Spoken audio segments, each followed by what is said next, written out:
नमस्कार, देख रहे हैं भारतवर्ष न्यूज़। मैं हूं आपके साथ खुशबू नैब। कहते हैं खुशियां बांटने से दुगनी हो जाती हैं, और ख़ासकर कि जब समय दिवाली का हो और इस मौके पर हम खुशियां बांटते हैं लोगों से। आप कई दिनों से एक ऐसी शख्सियत को देख रहे हैं जिन्होंने इस बार दिवाली पर जो खुशियां बांटी है, जिसको देखकर और भी लोग उनसे मोटिवेट हो रहे हैं। जी हाँ, मैं बात कर रही हूँ पंचकुला से मिट्स हेल्थ केयर के MK भाटिया आज हमारे साथ मौजूद हैं। उनसे जानेंगे कि जो तोहफा उन्होंने अपने स्टाफ तो नहीं किया, क्योंकि अपने स्टाफ को वो सेलिब्रिटी या स्टार्स कहकर बुलाते हैं, एक तरह का मोटिवेट करते हैं। जानेंगे कि क्या राज है इसके पीछे और किस तरह ये थॉट उनके माइंड में आया और किस तरह का रिस्पांस लोगों का उनको मिल रहा है। भाटिया जी, बहुत बहुत स्वागत है आपका हमारे चैनल पर। पहले तो मैं आपको थैंक्स करूँगा कि आपने अपॉर्चुनिटी दी।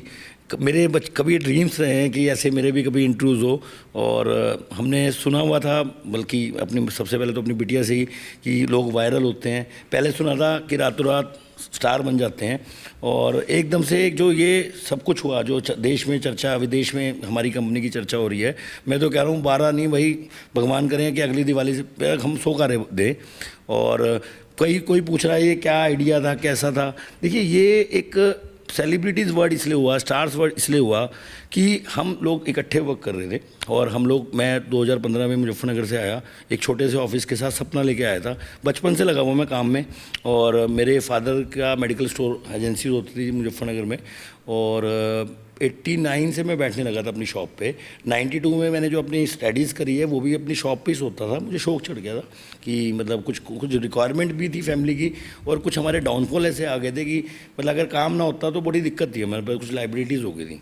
तो मैं उसमें बैठने लगा, और वो मेरा पॉजिटिव टाइम था। वहीं बैठ के मैं सपने देख रहा था, आइडिया ले रहा था मेडिकल स्टोर पर बैठ के, कि जो कंपनीज़ बड़ी हो रही थी हमारे सामने, कहीं ऐसे बड़े नाम हैं, कभी मिलना भी चाहूँगा उनसे, कि उनसे बहुत सीखा कि वो पहले मेडिकल रैप थे, आज कई लाख हज़ार करोड़ की कंपनी है।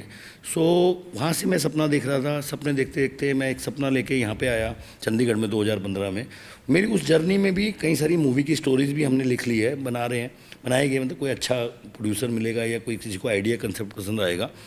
तो यहाँ जब आए थे ना, तो तब मैंने भी यही सुना था कि चंडीगढ़ है। पहली बात तो मतलब लोग जब कहते थे कि यार बड़ा शहर है, मैं एक बार तो घूम गया था कि मैं कैसे करूँ कई दिन तक, बट सपना था एकदम जैसी शहर में आया तो बड़ा सुंदर लगा। तो मैंने कहा, किसी ने बोला भी यहाँ फार्मा की बहुत बड़ी मार्केट है, तो मैंने कहा यार मुझे यहीं रहना है। और कुछ क्राइसिस में था मुजफ्फरनगर में, तो लेके यहाँ आया। और जो मेंटेलिटी थी ना, वो ऐसी मेंटेलिटी थी कि यार मैं पता नहीं कितने दिन यहाँ आऊँगा, अभी घर ले पाऊँगा नहीं ले पाऊँगा।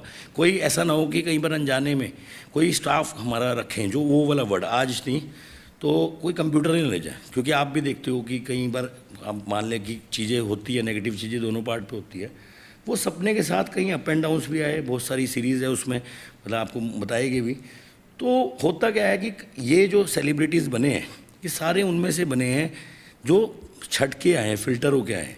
कई लोगों को विश्वास ही नहीं होता। कई बार आप मेरे से पूछ रहे हैं कि एम्प्लॉयर्स और एम्प्लॉयज़ एक साथ कैसे हो सकते हैं। तो वो डीप स्टडी में गया मैं कि ऐसा क्यों हो रहा है, कैसे नहीं हो रहा। तो एक कुर्सी से हटकर, मेरे को तो पता ही नहीं था MD क्या होते हैं। मुझे लोगों ने बताया कि कोई MD होता है, कोई डायरेक्टर बनते हैं। तो मैंने जब देखा कि बड़ी कंपनी, तो मैंने कहा चलो मैं MD, मुझे लोग कहने लगे तुम MD बन गए। फिर मैंने कोशिश करी, ड्रीम्स मेरे शुरू से ही थे, बचपन से थे, बड़ी करनी है। बट लोग ना फील नहीं कर पा रहे थे। मतलब मैं अगर किसी को रखता था, हमने हायर कंपनी से भी लोगों को हायर करते थे, मैं सोचता वो बड़ा कर देंगे। बट जब उनको फीलिंग ही नहीं थी, उनको ये फीलिंग ही नहीं थी कि यार ये, उनको तो ये था कि अब मेरे को जॉब लग गई है, इसके बाद पैसा कितना है, कंपनी की स्ट्रक्चर कितना है। जब उनको कोई और मिली वो स्विच कर गए। तो मैं बार बार नुकसान में भी आ रहा था और लॉस में भी आ रहा था। यहाँ पे भी आए। फिर मैंने कहा कुछ नई टीम को हम मौका देते हैं, फ्रेशर्स को देते हैं, यंगस्टर्स को रखते हैं। और किसी कंपनी को देख के मुझे यहाँ आया था, मैं कभी चंडीगढ़ एक बार पहले सपना हो गया था कि हमारा ऑफिस भी ऐसा होगा एक दिन, कि ऐसे विजुलाइज पहले ही कर चुका था कि ऐसे गर्ल्स होगी, ऐसे बॉयज़ हो गए, और भगवान ने वो करा भी। तो उसके बाद क्या हुआ कि लोगों को जब ट्रस्ट हुआ, कई लोग इनमें से ऐसे हैं, तब 6 लोग रखे, आपस में ग्रुपिंग करी, फिर वो पैसे मिले, फिर कहीं भाग गए। पर ये वो लोग हैं, उतार चढ़ाव होने के बावजूद भी ये हर साथ हमारे लगे रहे। तो हमें कहा ये भी तो किसी की फैमिली है। डीपली जाके समझा कि अरे भाई ये किसी की सिस्टर है, ये किसी की बिटिया है, कोई किसी का ब्रदर है, कोई किसी का कज़न है। मेरे रिलेटिव्स जब हम कुछ अलग करने लगे यहाँ कभी यहाँ, तो बार बार बोलते थे ऐसा कोई नहीं करता, ऐसा कोई नहीं करता। मैं कि ऐसे टीम को कोई नहीं बांटता, हमने इनको पहले शेयर्स भी दिए, हम इक्विटी होल्डर्स भी है। तो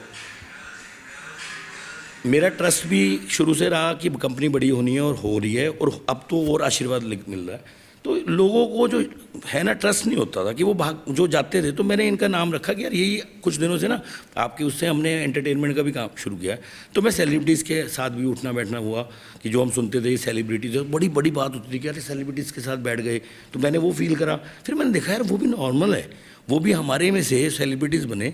तो मैंने इनको मोटिवेट करने के लिए पिछले साल तो स्टार्स बोला था, पिछली बार सेलिब्रिटीज़ बोला, और बस मुझे नहीं पता था एक हमारा इंटरव्यू हुआ वो कैसे वायरल हुआ और ये पूरे दुनिया को पता चल गया कि सेलिब्रिटीज़ है। बाकी मेरा कोई किसी से कंपटीशन नहीं है कि मैं किसी कंपनी से मैंने करने के लिए करा हो। अब से 12 दिन पहले वाले एम के भाटिया में और आज में क्या फ़र्क महसूस करते हैं? क्योंकि जो आपका जो स्टाफ है, जिसकी अब आप बात करें, लगातार सेलिब्रिटी हैं या स्टार्स हैं, जब आपने पहली बार ये बात उनके बीच में रखी या डायरेक्ट उनको सरप्राइज़ दिया, तो पहला रिएक्शन क्या था उन लोगों का? मैम एक्चुअल में हमारी जो कार सही है ना, 2-3 ऐसे होता था कि डीलर्स पे अवेलेबल नहीं होती थी। वो कहता 3 आ रही है, 2 आ रही है, तो हमने मजाक भी करा कि भाई साहब पहले किसको मिले हैं, पर्ची निकाल लें। अच्छा कलर कौन सा लेना है, किसी ने कहा वाइट, मैंने कहा आज तो ग्रे है, अच्छा ग्रे ही दे दो पर्ची। अरे मैं कहा पर्ची निकाल लो। उन्हें खुद विश्वास नहीं था, उन्हें लग रहा था कहीं ऐसा ना हो कि गाड़ी बाद में आए ना आए, तो आज ही दे दो जो भी। तो आनी सबको ही थी, एक को तो हमने बिल्कुल ही सरप्राइज़ दी, कुछ लोगों को हमने थोड़ा सा 5-7 दिन में हिंट दे दिया था। तो आज उनमें भी मुझ में तो जो चेंज है, मुझे तो लगता है इन सबका आशीर्वाद लग गया। मैं कहता हूँ एक इवेंट में मैंने अपनी टीम से भी बोला था मुझे आशीर्वाद दे दो, कुछ मेरी लाइफ का कुछ स्टोरी थी, तो मुझे तो लगता है कि इनकी भी ब्लेसिंग लगी है, और मुझे बता भी रहे हैं कि इनके पेरेंट्स भी मुझे ब्लेस कर रहे हैं। और ये क्योंकि किसी भी एम्प्लॉय के लिए गाड़ी और घर 2 ही सपने होते हैं, वो लाइफ टाइम में जाके, और वो इतनी जल्दी अचीव करना, कहीं ना कहीं पूरे इंडिया में आपने एक ये लोगों को या अलग जगाई है इस चीज़ की, क्योंकि पहले आपने ये डिफरेंट काम किया, तो सिर्फ थॉट की बात होती है। तो कैसा इस वक्त आप फील? देखिए मैम, मैं तो हमेशा बोलता हूँ कि मतलब हमारी जो लाइफ है ना, हमें कुछ करना होता है। अब मेरा सपना पहले से ही था कि मिट्स को एक दिन इंटरनेशनल कंपनी बनाना है। अगर आप हमारी पुरानी डायरीज़ देखो, हमारे यहाँ देखो, तो मेरा मानना है ये पॉजिटिविटी का, माता रानी का, मेरी बिटिया की थॉट का, और सभी की पॉजिटिविटी का है। जो यहाँ है, जिन्हें पॉजिटिविटी रही वही ये फील कर रहे हैं, उनको वाकई लग गया। अगर वो सेलिब्रिटी वर्ड बोला था, वो फील ही ना करते अरे सेलिब्रिटी क्या है, सेलिब्रिटी क्या। आज वो सेलिब्रिटी खुद बन गए, और उनके आशीर्वाद से, जो मैंने भी नहीं सोचा था आज से 10 दिन पहले कि वे डिवाइन इंटरवेंशन जो हुई। हम अभी माता रानी के पास, मेरा एक बचपन का, मैं ना आपको एक और अपनी बात बताऊँ, मेरी क्वालिफिकेशन ज़्यादा नहीं है, लोग कहेंगे पर इतनी एनर्जी ये सीखता कहाँ से? वो सपनों ने सिखा दी। कुछ मुसीबत, तो हमने एक स्लोगन बनाया है अपनी लाइफ का, problems are lucky for us. मैंने सब कुछ उल्टा सोचा, कुछ मेरे घर की फैमिली की प्रॉब्लम्स, कुछ उनकी। मैंने देखा है हर बंदा ना मैक्सिमम आज के टाइम में 95%, 90% जो उसको मिल गया उससे खुश नहीं है, जो उसे नहीं मिला ना बस उसको वही है, कंपैरिजन में लगा हुआ है, अपने सुखों को छोड़ के बैठा हुआ है। आप कंपैरिजन की बात कर रहे हैं, अगर हम बात करें तो और भी जो हेल्थ केयर है या किसी भी फील्ड में हर एम्प्लॉयज़ के उन्हें अपने, क्योंकि गिफ्ट सभी देते हैं, तो उन्होंने ये भी कहा होगा कि जब वो दे सकते हैं तो हम क्यों नहीं। तो क्या लगता है औरों के लिए आपने मुसीबत खड़ी कर दी? हाँ, मेरे कुछ फ्रेंड सर्कल में लोग हैं, वो कह रहे हैं, अभी तो मैं वैसे सच बताऊँ, अभी और भी लोग हैं बहुत सारे जिनको हमें दिवाली देनी है, और जो नए भी हैं। मैं आज अभी उनकी मीटिंग करी, भाई अब तुम्हारे को भी लोग कह रहे होंगे क्या मिलेगा क्या मिलेगा, भाई थोड़ा पेशेंस भी रखना, सब कुछ अच्छा मिलेगा। कोशिश करेंगे कि पॉजिटिव हो, और कुछ कम भी रह जाए तो फिर सबको कहूँगा थोड़ा पेशेंस भी रखना। और मैं सभी को कहना चाहता हूँ, ये सिर्फ ऐसा नहीं है कि किसी पे प्रेशर बनाया जाए, ये एक चीज़ है कि सब समझे एक ही चीज़ को, एम्प्लॉयज़ भी और एम्प्लॉयर्स भी। मतलब ये वो 12 हीरे हैं जिन्होंने ये डगमगाए नहीं, कंपनी के सपने में डगमगाए नहीं कि कंपनी बड़ी हो रही है। लोग क्या करते हैं, कई बार जॉब इसलिए छोड़ देते हैं कि मैं और बड़ी में चला जाऊं और बड़ी में चला जाऊं, पर इन्होंने, ये वो लोग हैं जिन्होंने विश्वास किया कि कंपनी बड़ी होगी और बड़ी हो रही है, और ये साथ में ये भी बड़े हो रहे हैं। बस मेरा यही कहना है। तो जो आपके अदर्स एम्प्लॉयज़ हैं वो भी इस चीज़ को लेकर मोटिवेट हो रहे हैं, क्योंकि बात करेंगे ड्राई फ्रूट्स की या मिठाई की या दिवाली बोनस की तो बात है, लेकिन गाड़ी एक सपना जो आपने पूरा किया, तो और जो अदर स्टाफ है वो भी मोटिवेट हो रहा है इसको लेकर। देखिए मैम, मैंने खुद अपनी टीम से देखा, क्योंकि आप हमारे यहाँ देखो बड़ी यंग गर्ल्स भी हैं, बॉयज़ भी हैं, इन्हें किसी ने आज तक लाइफ में दिखाया ही नहीं कि सब कुछ पॉसिबल है। मैं कुछ लाइफ की अपनी नेगेटिविटी को सर्च करते करते पॉजिटिविटी फाइंड कर रहा था, और अपनी कुछ चीज़ें हमने डायरीज़ पे पॉजिटिविटी देखी, और फील किया कि किसी ने, मैं सबसे पूछता हूँ कि आपको किसी ने कहा कि आप ये सब कुछ कर सकते हो? नहीं। मतलब मैंने इंडिविजुअल बच्चों के भी इंटरव्यू लिए, और मैं कुछ बच्चों के लिए करना चाहता हूँ। मोटिवेशन में भी मेरा मन है कि मैं मोटिवेशन में जाऊँ, बिजनेस तो ये संभालें कि मुझे लाइफ में जो स्ट्रगल आई, अगर मैं सोसाइटी को, अगर मेरी बात किसी को पसंद आ रही है और मैं कुछ बोल सकूँ, तो मैं भगवान का धन्यवाद दूंगा। और मैं एक और चीज़ कहूँगा, फिर ये मैंने हर चीज़ कहीं से लिए। मैं हर किसी को मैसेज देना चाहता हूँ, हम लोग समाज में क्या कर रहे हैं, हर किसी की नेगेटिव ले रहे हैं। हमें बता दिया जाता है बचपन से, कोई बड़ा होता है उसे कहा जाता है, मम्मी को डर लग जाता है पापा की तरफ ना चला जाए तो पापा की बुराई करने लग जाते हैं। और अगर होने लग जाए कि भुआ ज़्यादा क्लोज है, बच्चे भी आजकल दूर हो रहे हैं। वो मेरी फिल्म का भी एक स्टोरी है कि इसलिए दूर हो रहे हैं कि हम जनरेशन गैप को समझ ही नहीं पा रहे कि, तो हम उसमें भी काम कर रहे हैं।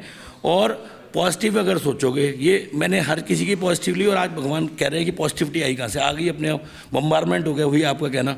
तो इसमें मेरी बिटिया का, पीयू भाटिया का बहुत बड़ा योगदान है। वो मेरे को शुरू से कहती थी, पापा हम वायरल हो गए। तो मैं सोचता था वायरल क्या होगा, और भगवान के उसके आशीर्वाद से, उसे बचपन से जब से हुई है, मैं कहता हूँ माता रानी उसके पैर भी छूता हूँ। कुछ लाइफ में उतार चढ़ाव भी आते हैं, उसको समझता हूँ, पॉजिटिव ढूंढे हर मुसीबत से, तो उसके लिए भी मैं थैंक्स करूँगा। तो ये थे एम के भाटिया, जिन्होंने अपनी बातों से साबित किया है कि कौन कहता है कि आसमान में छेद नहीं किया जा सकता, एक पत्थर तो तबीयत से उछालो यारो। एक अपनी एक कार्य से उन्होंने एक ऐसी मिसाल कायम कर दी है जो वाकई में काबिल तारीफ़ है। और आपने सुना भी और जाना भी कि किस तरह के लाइफ में स्ट्रगल के बाद भी वो अपनी लाइफ में सिर्फ एक पॉजिटिविटी है जिसको ढूंढते हैं, और वही पॉजिटिविटी वो आगे लोगों में बांट रहे हैं। आप देखते रहिए द भारतवर्ष न्यूज़।